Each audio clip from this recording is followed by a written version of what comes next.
bronche, that's how we say brunch. Here's to the ladies who say basic with their lunch. You want that bochinche? Paquete con pinche, you hear what they said? Not too busy, glasses clinking. Aquí en esta mesa se respeta como ñón. Si la copa está llena, yo te doy la bendición. So what if we get ratchet? We from the Bronx. That's it. Don't get it twisted. We be going to Manhattan. Be a queen. Be a boss. Ladies who brunch and pop it off. Hey, we pop and pop it off. We pop. All right. The episode's about to start. What's up, everybody, and welcome to another episode of Ladies Who Bronche. I am Lisa. What's good, everybody? This is Skittles, and today we have a bad bitch in our presence. She is an actress. She is a comedian. She is a Renaissance woman because she does it all. I actually met Black Rose a couple of years back at a YouTube Black event, I remember, and it was just mad dope to just like meet you and then like, because I met you and then I saw your content and I realized like all of the videos that I had actually seen you in. One of my favorite videos is you trying to get your boyfriend's phone open from his like fucking his Face ID. But yes, anyway, an actress, a comedian, a Renaissance woman, she does it all. Black Rose, who the fuck are you? What is up, y'all? Oh my God, I am so happy, number one, to be here finally. Yeah. Like, you are the Ladies Who Bronche, okay? Like, no, for real, like, I'm gonna have a blast. I'm ready to brunch. I got my Casamigos with honey here. And, you know, a little herbal essence for me later. But who am I? Oh my God, that's always such a great question, right? Yes.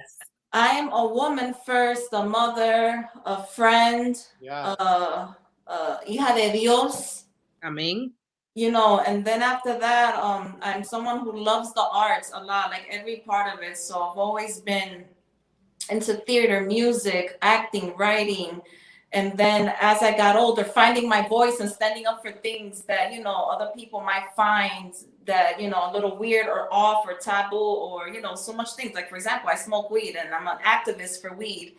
Yes. So, you know, what have I grown to be now? Just a woman that's still healing, growing, and wants to like share my light with everybody, with every part of my journey. Yeah, absolutely. And I feel like you do such a beautiful job of that. You know, I've always, and when I met you, I told you this, I was like, I always appreciate your posts, not just because they're funny as fuck most times, but because I think that it's nice to wake up in the morning and know that there's another woman in the world who's having a very dirty thought, right?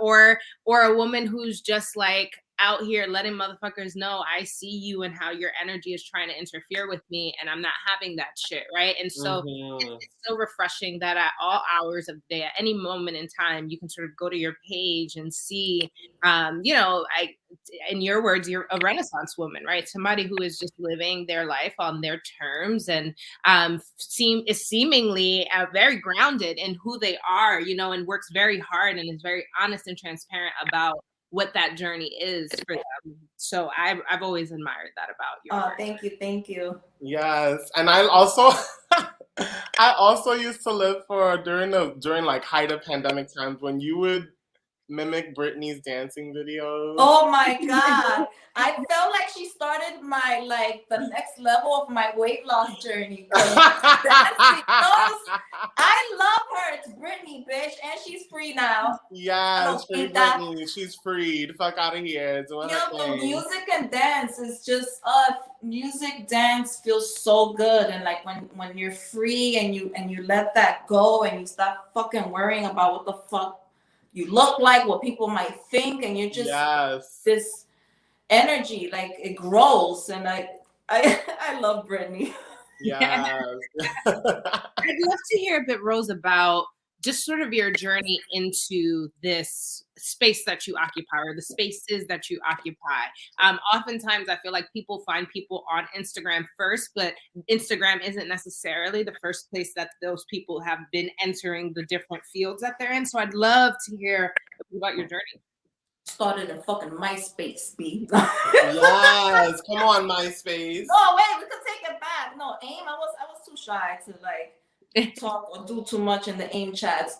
But like growing up, I've always been, like I said, interested in the arts. Like, you know, it's just small parts of my life have helped me get to where I'm at now. Did I ever think that this is what I want to do? No, like I just like the more you find yourself, the more you get to express yourself, the more you see why I was in band class when I was in junior high school or in elementary or choir or, I used to play the tin whistle. Oh, wow. It's not a big deal, but it's something, I love that. But like music has always been a part of me and theater as well. I've always liked acting. I grew up as an MTV kid in a Spanish household. My mom had me when she was 40, so I was the only one born here in the United States. So I saw entertainment in TV, and we used to have mad shows. I used to want to be in all them shows, Kids Incorporated. I wanted to be in all the sitcoms. I used to just love it, like seeing this family. And where does that come from? Maybe not having a complete family. So I was like trying to watch a complete family online and just keep thinking of like, I want to write a sitcom or I want to act and I want to be able to do so many things in it since young. I always know that that's a passion of mine. And then as I started expressing myself, I think people found me funny. I never noticed that I was funny. Like I just used to say shit. I guess growing up a tomboy, like you kind of just say stupid shit, and yeah, you just have all of a sudden now I'm a comedian too. It's been a journey. I love that. How did you get involved? Like, because I know that we've definitely seen you also involved with like Rachel La Loca and like the Hilarious shows and all that stuff. How did that come about? Yes. Oh my God. I remember that I used to see Rachel like just on Instagram, right? And it's like she's una que nos está representando, right? I was like, I love her. Oh my gosh, she's Dominican and Jewish and she's funny as hell. And like she has a little bit of a dark humor, which I love because I love dark humor and adult humor. Like to see a woman out there not only putting in the work, but also finally being recognized, someone that is in our circle, but I didn't know her yet. Uh-huh. And then one day she invited me to be part of the Hilarious. We met a few times before that and got to like, she's like, oh my God, you're so cool. And I'm like, you're so cool. I'm like, where you been all my life? I'm like, I've been here. I've been here. And to make me part of the Hilarious Bones, was like a big deal. Like I loved it. And like doing sketches with all group of women is so dope because it's so different from what I was doing working with mostly guys and me being maybe just one of the girls. It's a totally different dynamic. So when you go out to brunch with the girls, what is your favorite brunch plate? What is your go-to brunch plate? I've been wanting a little bit of everything because I'm gonna want some of the waffle. And maybe some, a little omelet.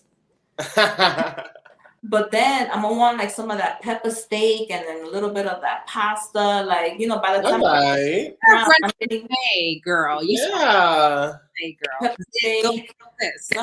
Ooh, that was like didn't like Tosca's used to do a really good brunch buffet? Yeah, you could always grab a little bit of everything. It was great. It was great. I love to hear that you're like, oh, I want a waffle, but I also want an omelet because I'm definitely that person that will go to a diner and get like a waffle, but instead of getting like the eggs and the bacon, I'll get like an omelet. Yeah. Like and a side of bacon. A little bit of everything. Throw a little bit of fruit on top of that shit too. Right. So what's your favorite brunch bebida? The mimosas is always pretty good. Classic. You just gotta like pace yourself, right? Because at first, uno está de que, ay, pero que they haven't even given us the refill. They haven't even given us the refill. You got like 2 hours to drink, and you're not even noticing that the food ain't even here yet, and you guzzling. Eat this food. By the time you get out of there, you turn ready to suck somebody's dick when you get home. Always ready to suck somebody's dick. Like it's always some energy.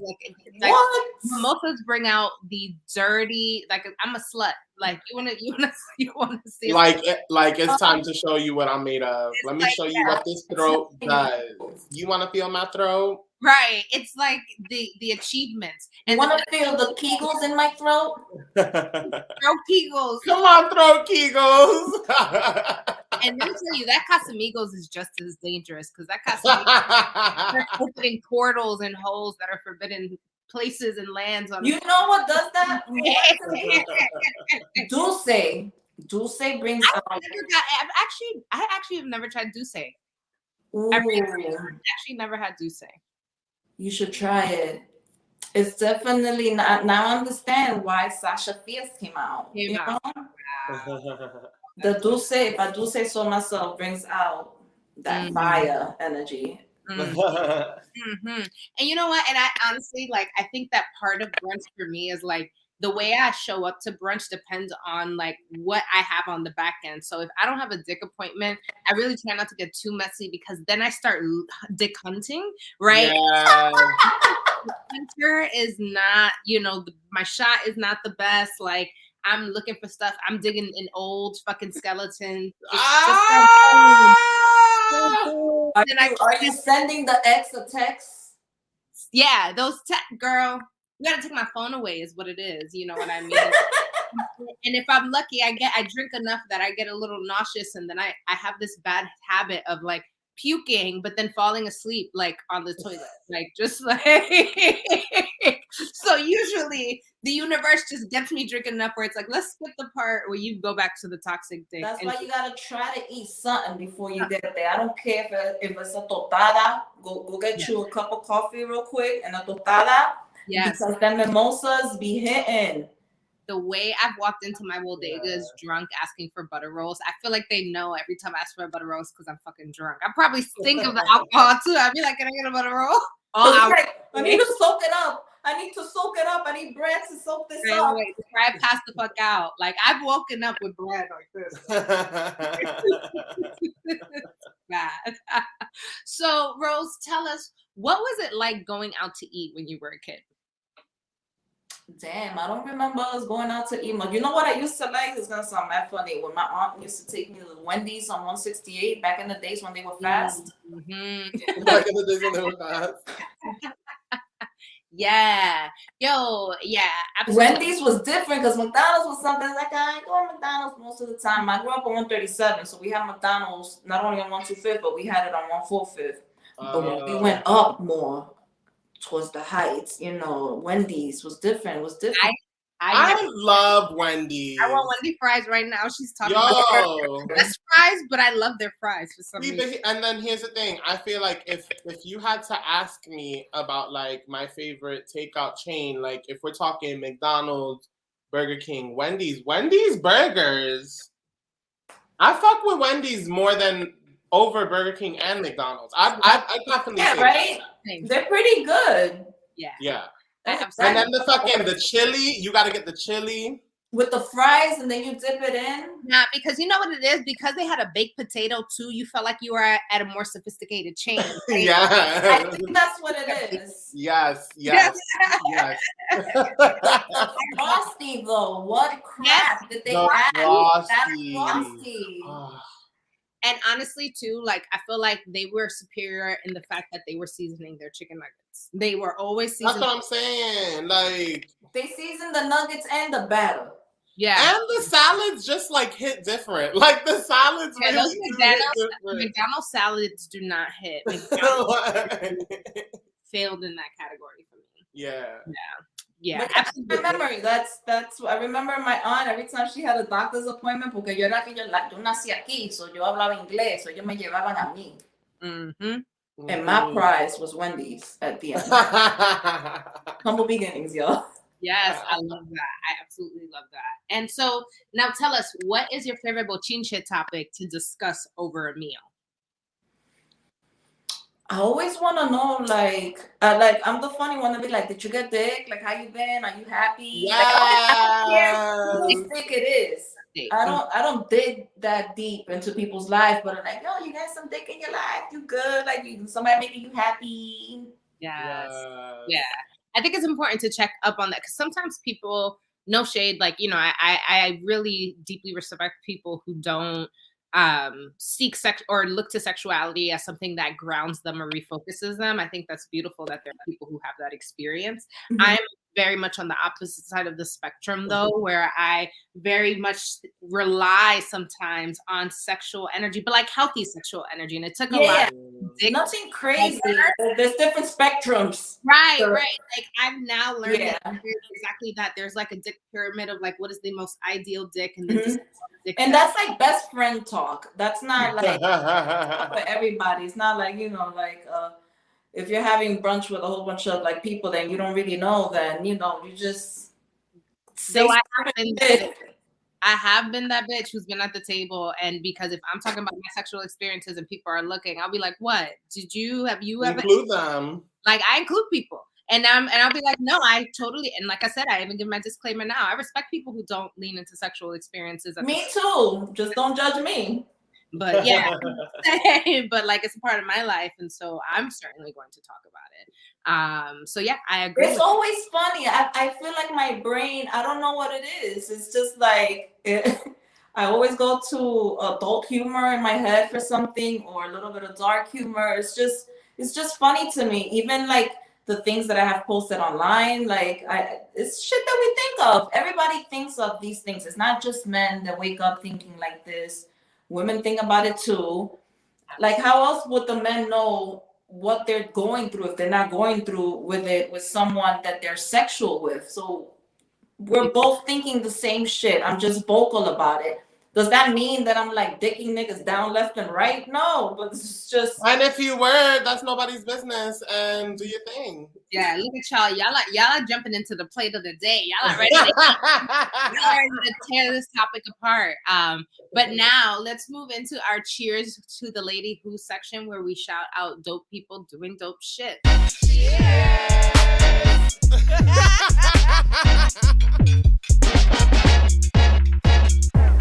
All right. So this week, honestly, it's been hard to find good news anywhere, but even in the middle of a lot of chaos, you know that there's some people and there's little pockets of people who are finding some goodness of something that has happened to them or something that they've witnessed. And so I just want to say that everybody deserves a cheers, right? Like we're coming towards the end of 2021. And, I think at this point, if there's anything we've learned is that we can't predict what any year is going to give us or what it's going to do. And so I think that learning that lesson this year has been easy for some, but really difficult and challenging for others. And I just wanted to say that I think this week, the cheers really goes to us because we're here, even though we might be in the middle of the struggle right now, like, and being like, well, I still can't, I need to gather my life. But the thought and the fact that you understand and even know that that's the case is a slither of hope that one day you're going to get the strength to act on what you know. And so, I think it's important that we give ourselves a pat on the back for just having self-awareness and having enough strength to at least know that how we feel and our well-being is important. And however long it takes us to get that behavior in effect, just as long as you're working towards it, that is enough and you deserve that. So I wanted to check in with you guys. Like, how are you feeling? Like, what's a win or something good that you can share, whether it's been recently or even in this past year? I'll go first. I think, Julissa more than anything knows that the holiday season really turned up for us, like on both ends in our individual lives, like shit just like turned up. And I've just really kind of been able to stay grounded and like sane in just trying to keep myself like literally just like before I wake up, and I posted it even today, like in my caption, like grateful for another day, grateful for another chance. Like, and it's kind of like what you said, like being conscious of like making better choices and trying to just like make better choices for yourself and know that like even though shit might be shit right now, at some point it's not going to be shit anymore.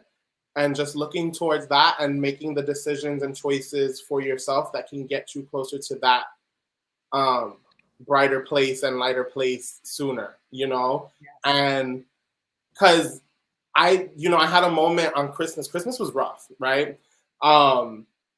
I'm used to having like my family celebrate or whatever, and Christmas has always been a holiday that has been kind of up in the air because like not one family member has like hosted it, but like this year was like you're by yourself, like you like shit has gotten to the point where like you're by yourself, and I had a moment where like it hit me and like I allowed myself to sit in that feeling and cry and like feel the sadness, but then just as quickly I was just like, all right, yes, I can let that feeling stay with me, but I don't want to wallow in that. So while I might be sad and while those feelings are valid, let me like pick myself up and at least try to keep myself moving and motivated in knowing that at some point things aren't gonna be so shitty. You know what I mean? So I think I'm just really just trying to keep myself in that mindset and like even doing things like, you know, cleaning out my room and like shedding like shit that you hold on to and shit like that. Like making sure that I'm getting ready for the new year to like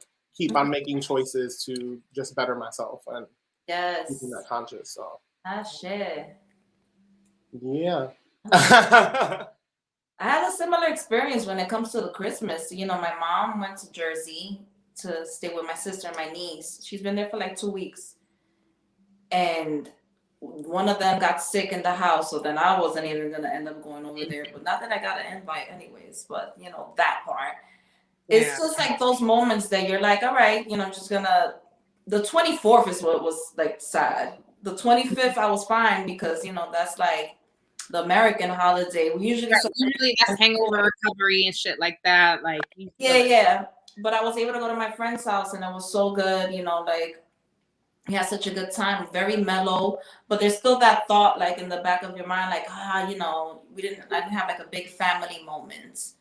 And that gets you a little sad. But that's all part of life. I think this year has been really good in a lot of cases because no matter what, I was just like, I'm not stopping. I'm gonna keep going. A lot of that alone time made me more creative. It made me, you know, depend on myself more and be able to work with individuals that match my energy or have the same type of vision. I was able to shed a lot of things and people that weren't for me also, you know, it's like that purge. You know, I went through different things in different months. It's like a roller coaster, but you just always get stronger and wiser, and you don't even let it hurt you for too long. You let yourself feel, and then you kind of just keep going because we're too bright. We gotta shed our light, you know. But we have to experience these things because we gotta teach everybody. This is shit we go through as humans, you know. Yeah. And I think even the other day, not to cut you off, Rose, I think the other day, like I even had a moment where like I was thinking of like all the things that maybe could be better in my life or maybe didn't necessarily go right or whatever. But then I also thought about like all the things that like there have been a lot of things that at the top of the year I said I want to do this and they literally like came true. And so I had to like really kind of refocus myself on the positive things that have happened this year and like really kind of celebrate those wins and say, you know, like whatever didn't happen and whatever you didn't get to do this year, there's always another chance to do There's it. always another chance. And we grow like this, like we start small and then it gets bigger and then all of a sudden you're like grabbing all this information to make your stuff better. Maybe what you're supposed to go through, you haven't learned what you need to make it grand, you know? And that's what I have pleasure in falling on because I get sad too. You know, I get sad, I get you start having trust issues even with yourself. Like you start doubting yourself and your abilities and your power, and you forget like what a fucking magical beings we are and how we can manifest anything we want. You know, it might not be in the form that you think that you want, but you gotta want something to see if it works out or not. You know, like if you have a dream, go for it. Don't be stagnant. Like don't sit and wait for that dream to fall on your lap. You gotta put in the work.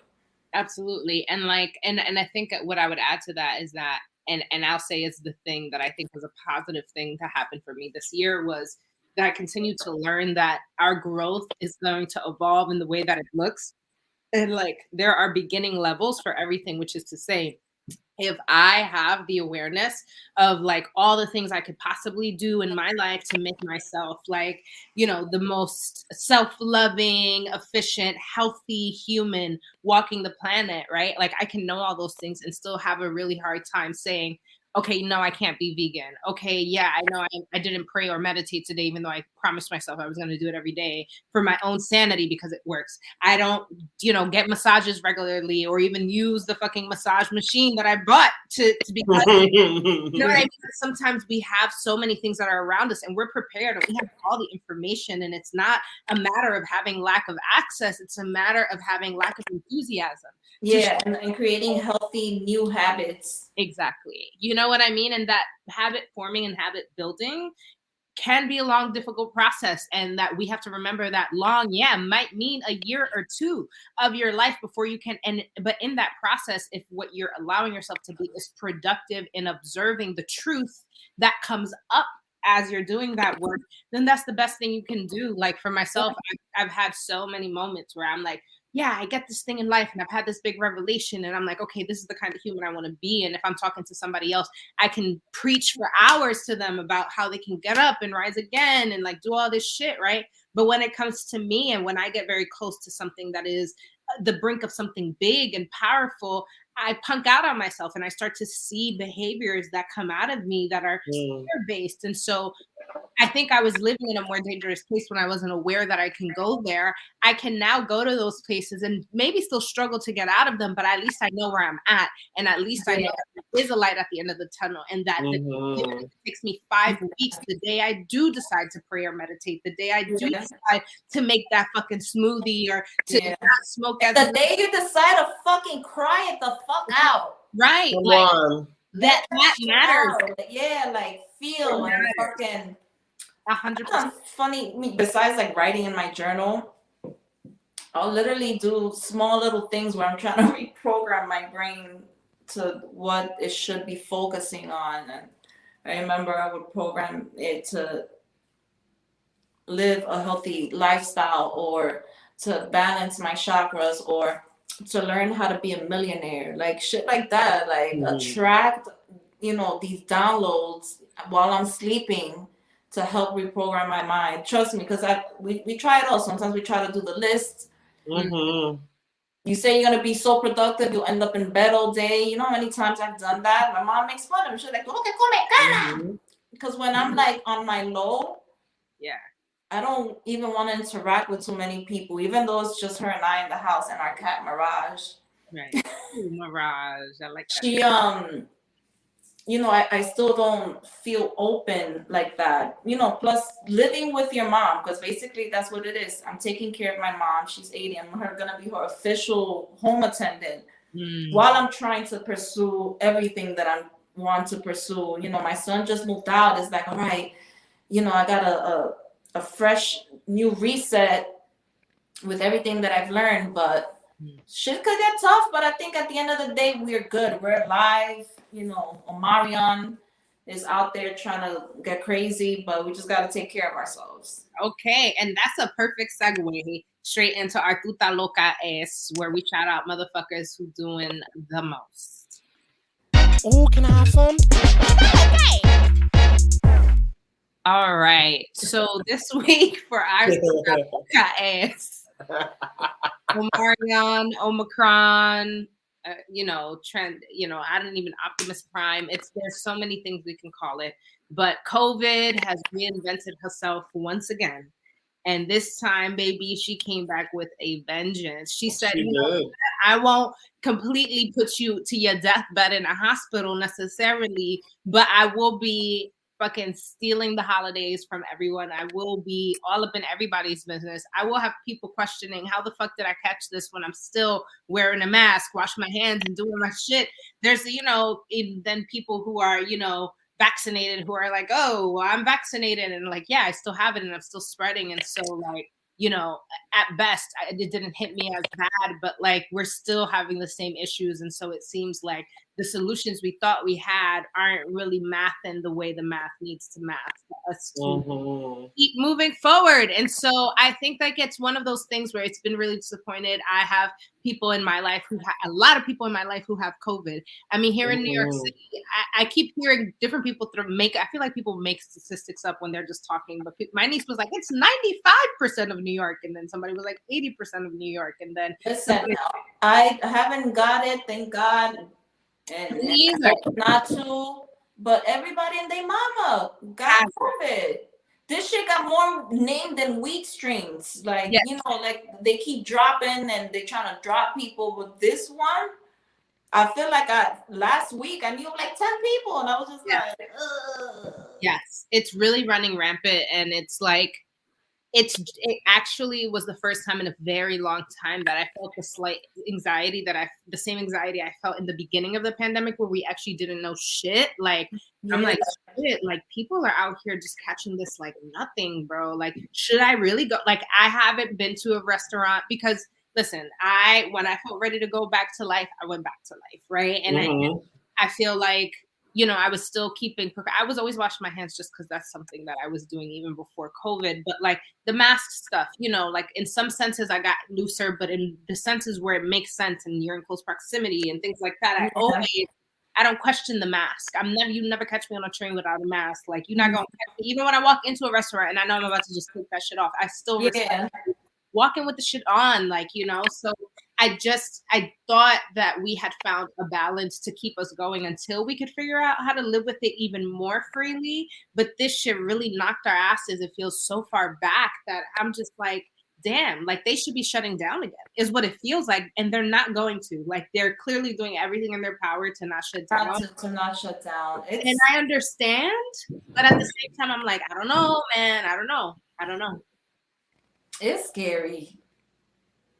It is. I had to go get the shots because, you know, I'm gonna start officially on paper taking care of my mom. And, you know, even all these events now that are asking, and we are entertainers. Yeah. They ask, you know, like we have to get into these venues and it's required. So number one, it feels forced, right? That. But I do want to make sure that I'm taken care of. But then again, all these other variants coming, it just makes no sense. And the rate that people are getting sick could be a lot of things. Maybe more people are checking themselves this time around, so those numbers are coming out more. Or this shit is on some like, you know, Charm Lee kicking our asses again. Yeah. I mean, it seems like the numbers show that people who aren't vaccinated are getting hospitalized. So like, it's not that the hospitals don't have a lot going on. It's just that it's not as bad as it was in the beginning of 2020 when it first hit. But the numbers are really spiking pretty high in comparison to when it started. So, you know, I wonder though, like in some ways, like, do we think that people are actually going to revert to lockdown behavior? Like, do you see that happening at all? And like, even personally, and I struggle with that answer right now. I'm in the middle of like, you know, getting shit across the country and like figuring out, like, I'm in a place of movement that has to happen. And so there's just like, I'm not locking down, at least not for a few weeks, because I literally can't. I have shit that I'm doing that has to happen in this timeline. And so like, when you go through that and when you see how, you know, I don't know, things have gone, do you really feel compelled to do much different than what you were already doing before the strain came out? And is that dangerous? Sometimes I sit with myself and I'm like, are you doing the right thing? I stood like locked down the first time, like 3-4 months, right? And then while people were still at home locked, I was out making moves. You know, it's just, I kept the mask on. I took care of myself as much as possible. I started like ODing on CMOS, you know, like thinking good thoughts and doing all that stuff. Now, you know, I'm still not ready to lock myself down, but I am very conscious of like, if I don't need to be out there, I'm not going to be out there energy. And if nobody needs to pull up over here, they don't need to pull up, you know, like real. Keep trying to make these bags out here, keep doing what we do as entertainers. Ya pa la casa otra vez. Like, I don't really hang out with much people. I have very limited amount of people that like I'm very close to that I might want to see every, maybe once a week or something or twice a week. But that's one or two people, and one of them is my best friend that lives right down the block. Right. Me and her, and then I can walk right back to my house. Right. And that's my lockdown mode. Yeah. And which is the best we can do right now. Skittles, any final thoughts on Omicron right now? Yeah, I feel like I really have been trying to keep myself from getting to the point where I'm feeling the paranoia that I felt at the top of 2020, because I know that there was a point where I was waking up anxious every day, and I hated that feeling. I hated like that feeling of like that weight on your chest, where it was just like, what's gonna happen today? Like, who are you gonna hear about today? And so I don't know if that's a dangerous mindset where I'm trying to avoid that type of paranoia. I know the other day, I was with my uncle, we were making pateles in my mother's house, and I made the mistake. Usually we have the rule of like, or the unspoken rule of like, don't mention COVID or politics in front of this deal. And I made the mistake of being like, oh, I mentioned how many students had been absent because of COVID, because of quarantining and stuff like that. And he had ended up mentioning like, listen, don't get crazy over this, because this is what these viruses do. They evolve and then they come back, and like more people will get them, but it's not going to be as bad because it's evolving and it can't like survive. And like usually I'm with this specific family member, I'm like, ooh, like I don't want to listen to like crazy, right? But like I'd like to have that mentality where it's like this time around it's not as bad. Right. And I think that's what's trying to like keep me calm. And so while I am more than willing to lock down if lockdown needs to happen, I don't know, because people have that type of mentality, I don't know if the world will lock down. And so I don't know. Yeah. I don't know. I wish people just be safe and smart. Yes, yes. Be safe, smart, That's like, just be safe and smart. Stop sharing blunts. No more sharing blunts. No more sharing blunts. Bring your own BYOW. Bring your own. Start there. The events, I'm not smoking blunts with people at the events. And then that's also another thing, like maybe be more conscious about where you're going. Like, yeah. Because like I even found myself like, naturally, I've been on winter break, and I'm just naturally just home, and I'm fine with that, and I don't need to be out with a bunch of people around me. That's already feeling it. It already felt uncomfortable when like we started doing it this year. So like I don't need to put myself through that discomfort now, Yeah, no, I dwindle less and less to be around those events. I'm not going out to like party. Like I'll go to support a friend at something that's important, but other than that, just to be out and about, just to be en el medio. Doesn't make sense. Yeah. Like I said, home be feeling good. Home be feeling good. Amen to that. Amen to that. Well, just hoping that all of us, as we enter this new year, that we are able to navigate and manage whatever comes our way, because we can't predict it. We don't know what's coming next. All we can do is try our best. And let's just honestly try to do that. All right. So let's move into our plate of the day, which this week we will be talking about envisioning a world where sex isn't taboo. Ooh, this looks good. Oh my God, this is delicious. I definitely want to taste that. Oh my God. Wait, pass the salt? Envisioning a world where sex isn't taboo. So I have a little bit of a theory.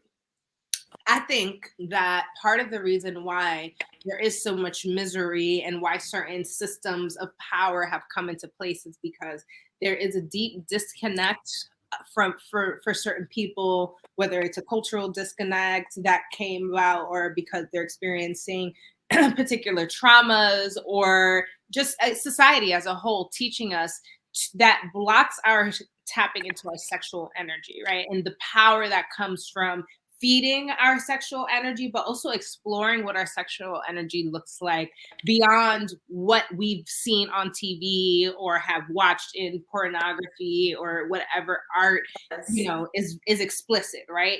And even the fact that these things are categorically explicit or rated R and have like all these like red flags around them, I think that that depth of disconnect has not allowed for people to reframe sex for themselves. And I even mean down to the point where people are like, yeah, I can have an orgasm just by mentally connecting with somebody and genuinely have an orgasm without touching myself. Like people, there's so many different and all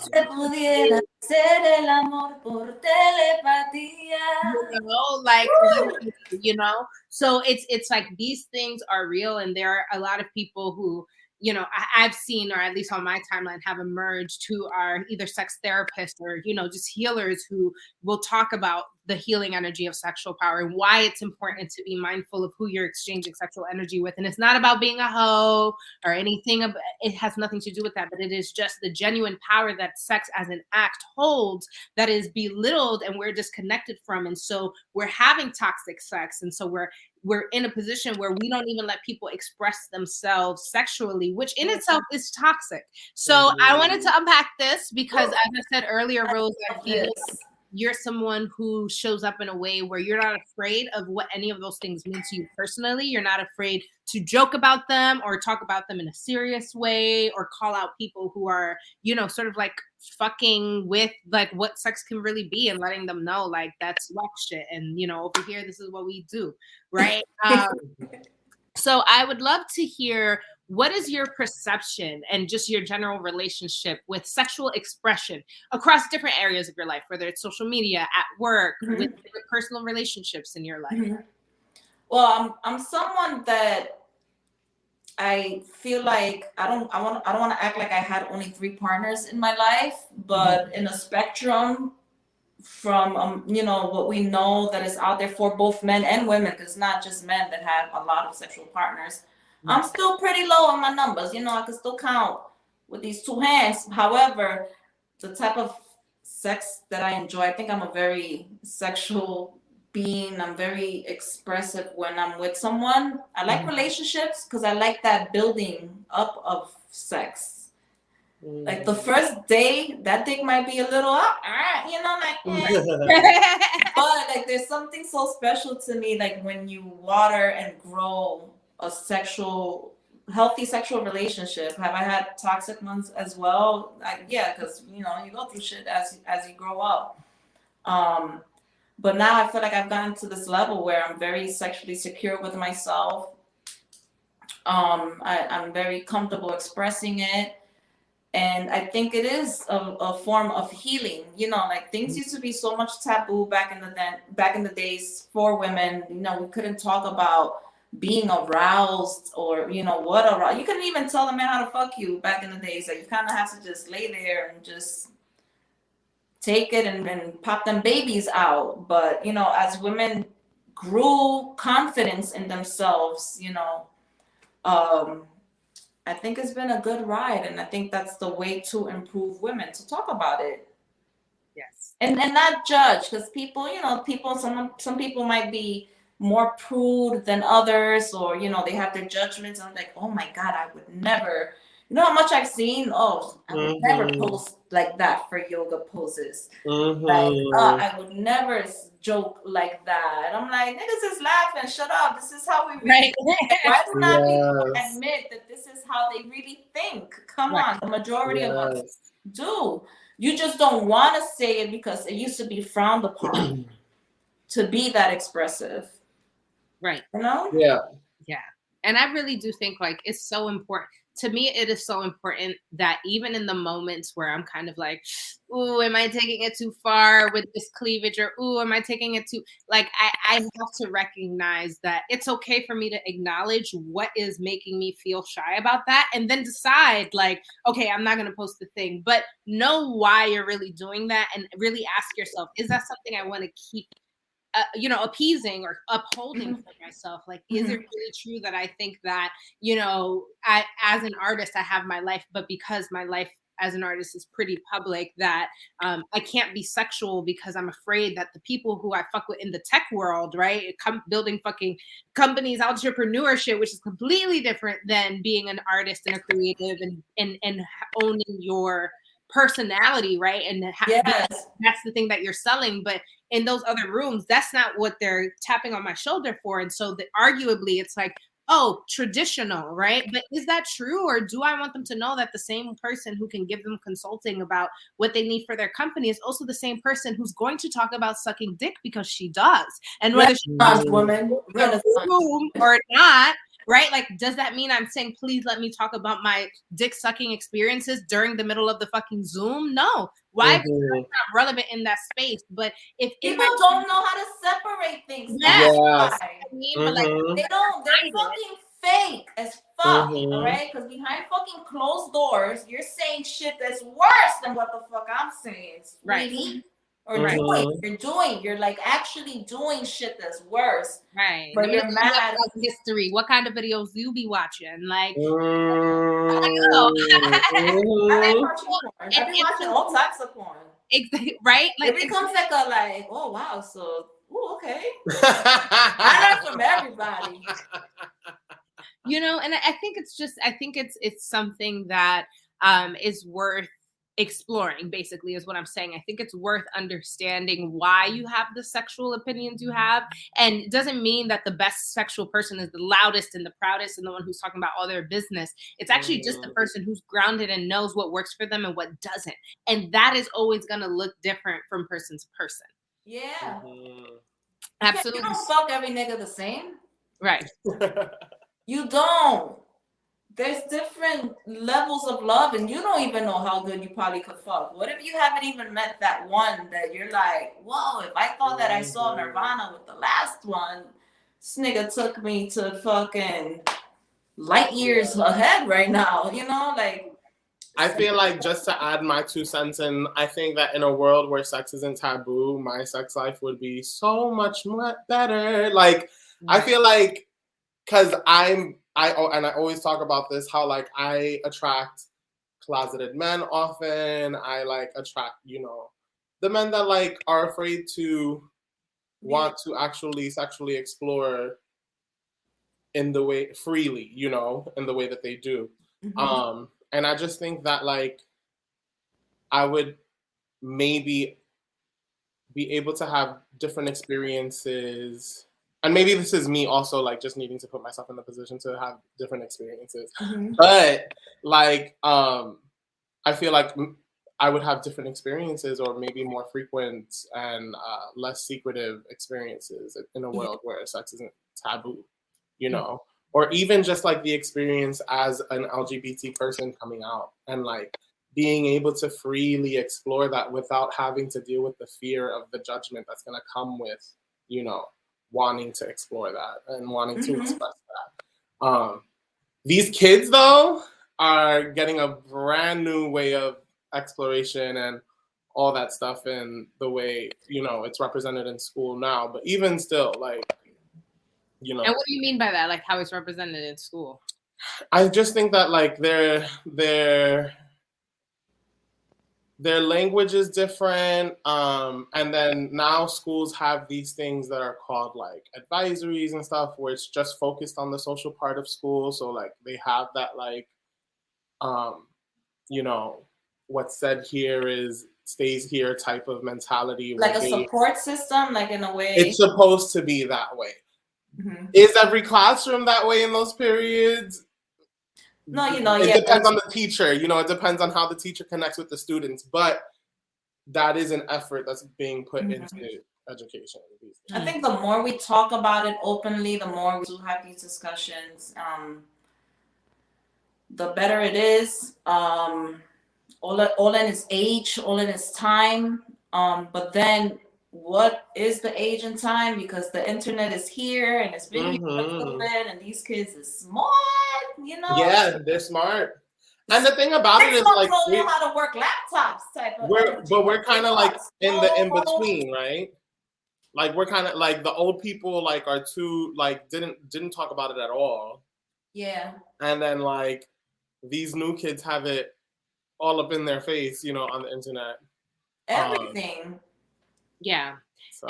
And I think that it's interesting, sort of speaking to bringing up young kids in this conversation. I think that there is an opportunity to evolve significantly in how we have sex present in the vernacular of everyday life. I think, right, where like, especially.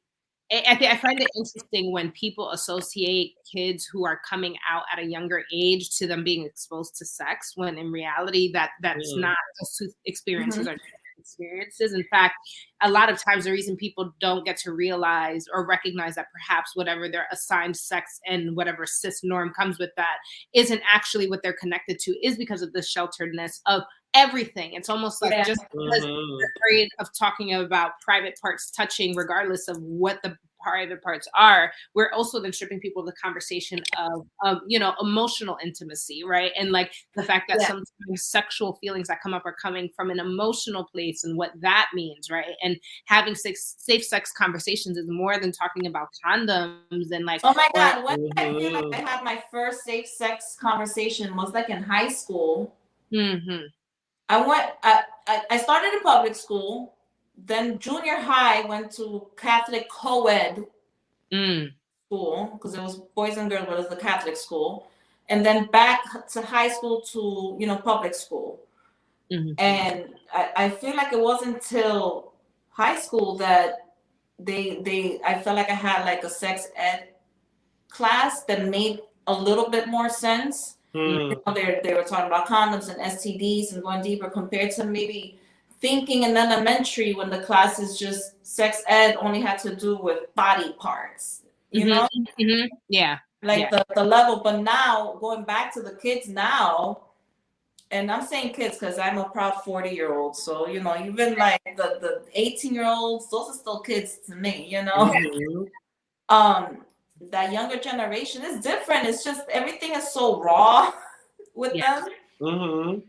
And they ingest information differently. So yes, how can they're still going to see the information out there. How can we educate them in a way that they'll understand and still want to take care of their bodies? I don't know. Yes. An interesting thought to bring up in this conversation is, the new Sex in the City came out, right? It's called. I was supposed to audition for it. They didn't hit me back. They hit me up, but they didn't to play like a nanny. That would have been cool. But wow, it's all right. You won't catch the next one the next season. That's all right. Yeah. I wasn't vaccinated then. But now I am. Yeah. So well, back on the next time. No, but. So, and just like that just came out, right? And in like the second episode, we're seeing the new characters in their 50s now, right? And we all know that Miranda had a son. And so in this new series, Miranda has taken a very like open door policy, I guess you could say, to her son and his girlfriend having sex, even though he's only 17. And so like she lets the girlfriend stay over, they have sex, and they're just like, there's one scene where like they're at the Charlotte's daughter's concert and the son is like making out with the girlfriend and Miranda's like having an aneurysm because she's like, oh my gosh, I'm trying to be open, but like they're doing this in public. And it like it brought to question like, am I really trying to let my child's, is that like what happens in this new age of like, is that like where sex isn't taboo? So what happened was that like instead of letting my son fuck in the streets, I let him fuck in the house. But it's not that like it started like that. It was like he had a girlfriend, which he is still with, his high school girlfriend. They're still together. Yeah. I raised a good boy. Okay. Okay. And yeah, going on 18, late 17, going on 18. They've been fucking boyfriend and girlfriend for like 3 years already. Like in high school, they're like, she was a year ahead of him, so he likes to mature.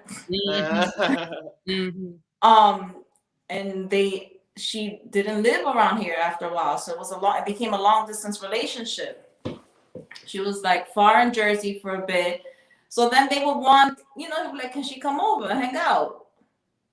And I was like, yeah, you know, but then I started getting a little jealous. Not because like they're spending time, but because then he ended up being the one that's like fucking in the house, and I'm not, because I don't bring nobody to the house. And you know, my mom is an instigator. She kind of just cheered him on. So it was like a weird thing. It's not like, when I cheer her grandson let him on. fucking like come over. But then, you know, they start acting like they balls is big. He didn't want to like change the kitty litter no more. Like, you know, I had to tell them. We had like a little fight and everything. It was so bad. Not bad like crazy, but like it was not something that we expected. He, you know, he felt like he was a man. Kind of pushed me and I fell. And I was like, you know, like it got to that level, and he moved out. But he's like a good boy. Like we went. It was a moment for us. Yeah. But it was like a year and a half of his girlfriend coming to stay over. This is what my stand-up is about. Yeah. How, like, my mom flirted her way through the, you know, the nursing home, and she would, you know, she had her little flings. My son had his girlfriend. Here I am, single, paying the bills. It's just crazy. Wow. Me and the cat, me and Mirage, just going through heat, month after new moon, full moon after like cycles and all. Yeah.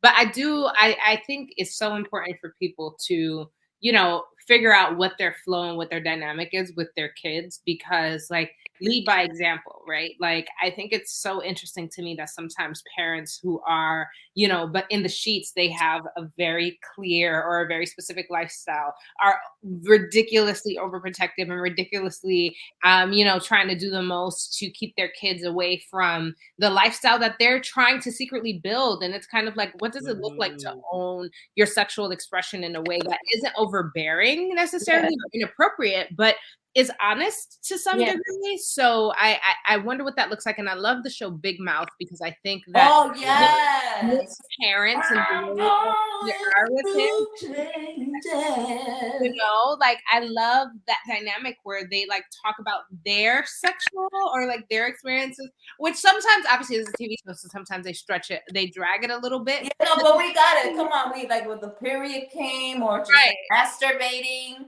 Right, because then again, it's like, is that really stretching it? Like, is there a world where you could be that sexually open with your kids, and that helps them navigate it better? Because when they're going through shit, they don't feel awkward when you're like, what happened in school today? If they have to say something, they don't think, oh, it's inappropriate, I'm gonna get in trouble for talking about it. They think, oh, this is gonna feel awkward, but I know I'm not in that time.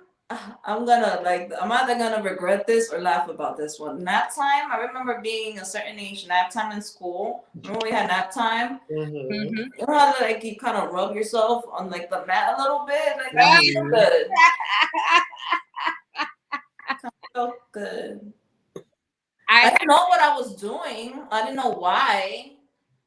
You know, like I was just like, you know, and then you go home and then you figure out that if you keep doing that, something happens, you know, and like it does happen at a young age. Well, you know, or all I could do is speak on my experience and see if others are brave enough to talk about it too. Yeah. So it goes back to like, you know, like what could have happened differently? Like could have my mom have told me like talk to me more about my yoni. And how we got to take care of it, and you know, like, and at what age does that happen? You know, I don't want to stay stuck on that subject, but like just having the conversation. And even as women, there's some women that don't know how good it feels to touch themselves, don't know how to touch themselves, you know, don't know what it is to please themselves and love themselves and let energy come through their bodies, and how that helps release fucking baggage off of it. Like that's not now we're talking tantric energy. Yeah. You know, and when you're open and you're free, and you know, I've noticed comments, people like, oh, you know, I don't know, like you have this confidence. We love seeing the confidence grow. It's shit that I felt like that I've always had, but I just never displayed it. Because I was so afraid of how it would look to people, you know?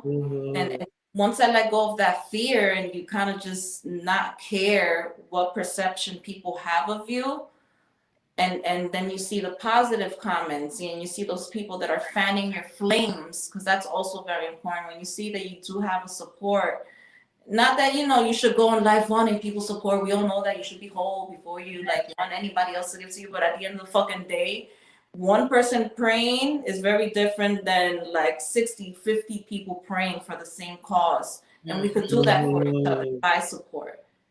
You know, like in words of encouragement, like, yo, you guys, like I said, you guys are fucking great with, like, I couldn't wait to get on your podcast. I've been waiting. I've been waiting for like 3 years. I was like, one day. Because you guys have good energy, and you know, working with people like Rachel and everybody else out there, like other empowering humans that like are okay with speaking like this, and you're like, yo, you feel like you're finding your tribe. Like we all got a little dirty mind. Doesn't mean that we bad people. Okay, and that's prosecute. And it doesn't even does it even have to be considered dirty mind? Like, right. Because I feel like dirty gets it that like a few times doesn't mean that I'm a bad person. Exactly. You know, and I love that, and I think like so to wrap, I wonder what is advice that we would give to people who are struggling with their sexual expression for one reason or another, and how they can step into their sexual power a bit. Wow, I feel like we should have a whole seminar about that. That can absolutely. Yeah, honestly. We should do that. Definitely future, but like a quick piece of advice, I would honestly to just say fucking own it. Fucking own it. And maybe that's like a cliche piece of advice or whatever, but like I feel like at the end of the day, when people are concerned of like, oh, what is this people gonna think? But at the end of the day, as long as you like step into your sexual expression and own it and like are confident in this is what you want and this is how you like it and this is where you want it, how you want it, nobody can say anything to you because you're owning it and it's yours and that's it. And if they want to say something to you, it's probably because they don't own theirs. You know. Listen. I gotta listen to my own advice. I gotta hear, you know. I'm gonna pour some honey in this dulce. Okay. As sweet as possible, right? Yes. I want this to be as sweet as possible. I'm just gonna. Yeah. Okay. Right. Okay. You hear that?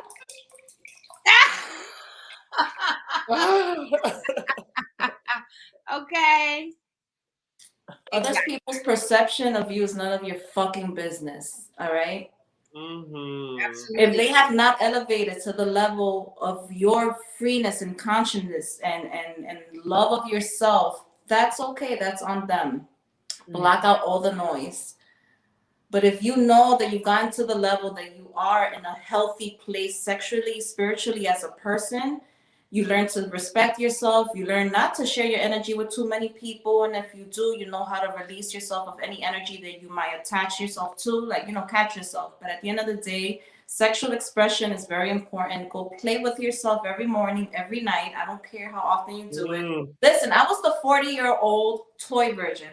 Shout out to my friend Rochelle that just got me my toys last year, you know. Listen, no shame because Julissa got me my first toy last year. That was taboo for me. When she got me the toy, I was like, oh my God, hide this from my mom. Like a fucking grown-ass woman saying that I had to hide a toy from my mom, a vibrator. Like, she got me the nice suction ones. It's pretty cool. It's kind of strong, so I don't use it often. Girl, that's the one. That's the one. To me, and it's like, express yourself, go dance, go in the mirror, get fucking naked, fucking men and women, everybody, fucking just like explore yourself, look at your fucking power, let the fucking lioness energy out, whatever it is, you know, and be free. As long as you know you're a pure person, you ain't hurting nobody, especially not yourself, you know, then fuck everybody else. All right, yeah. And I would say, like, my advice would be like, there's levels to this shit, right? Like, enter at the levels that make sense for you. Don't try to discover you're a freak by doing something that you already know makes you completely uncomfortable and stiff, because you're not setting yourself up for success. I think really incrementally finding the things that work for you and leaning into them as you feel comfortable doing is going to get you better results than rushing yourself or forcing yourself to do something that you already know you're just not ready for yet. And it's okay to not be ready for something. And it's okay to never fuck with something, right? Like I recognize that as somebody who talks about, oh yeah, sucking dick or whatever, blah, blah, blah. There's a lot of people out there who don't enjoy doing that, right? But that doesn't mean that that's right. They just gotta don't hate what they don't understand. Right. You know that's what I it mean? says up there. There's one of the quotes is don't hate what you don't understand. Right. And I love that, right? I love that quote. And I think that that's what it is right. Like you don't have to like something, but you don't have to hate on something or judge or ridicule anyone for something that you simply don't understand. And so if you don't understand why somebody would or wouldn't want to give head or wouldn't want to do anal or wouldn't want to mix genders in terms of their sexual experiences, right? Like, and know that people can do that. And that doesn't mean that they identify as being one side and that is just part of their sexual experience, right? And accepting that and stop trying to label people and pin people down by what they I goddamn fucking business. Exactly. You know, like ¿Qué te importa a ti, coño? Haz tu paja, live your life however the fuck you want to live it. Why are you mad that somebody else happy with their sexual presence and energy and confidence? You want to be like how you want to be, so that's on you. I fucking big up people that listen. I respect the woman that likes to cover herself and finds power in that as just as much as the woman that is naked, nude, and finds power in that. Yeah, absolutely. Just like I find power in the guy who does like to get his booty hole licked, and then the one who doesn't. Like I think regardless of which one you are, that doesn't make you less powerful. They all like the same thing that women like. You know, just won't fucking admit it. Exactly. So, you know, like don't deprive yourself. It's basically my piece of advice. Don't deprive yourself, but also don't rush yourself. Just keep it real with yourself so that you'll actually enjoy it, because at the end of the day, it's supposed to be pleasure. So yes. So thank you, Rose, so much for being on here with us today. Are there any tips you want to give out to anyone or anything you have coming up that you want us to know about? You know, stay tuned for more sketches online. Follow me on Instagram. I am Black Rose NYC. My next show coming up is I'm doing a stand-up with the Latino Kings of Comedy. If you don't know who that is, we're gonna hit the Broadway comedy show. It is T5K, Tommy, Ivan Manito, Chicho Comedy, Mr. Nueva York. Like we're coming, and they asked me to do a set, so I'm ready. I'm so excited. The only thing representamos, just talk shit about, you know, shit that happens in my life, silent sex, and you know, like a kid that's, you know, having sex in the house. Right. I love it. And Skittles, where can they find us? You can find us at Ladies Who Bruncher on Instagram, Ladies Bruncher on Twitter, and Ladies Who Bruncher on YouTube. You can find Julissa at Julissa with an H, and you can find me at The Real Skittles with a Z. Yes, thank you all so much for being here with us today. And until next time, bronche.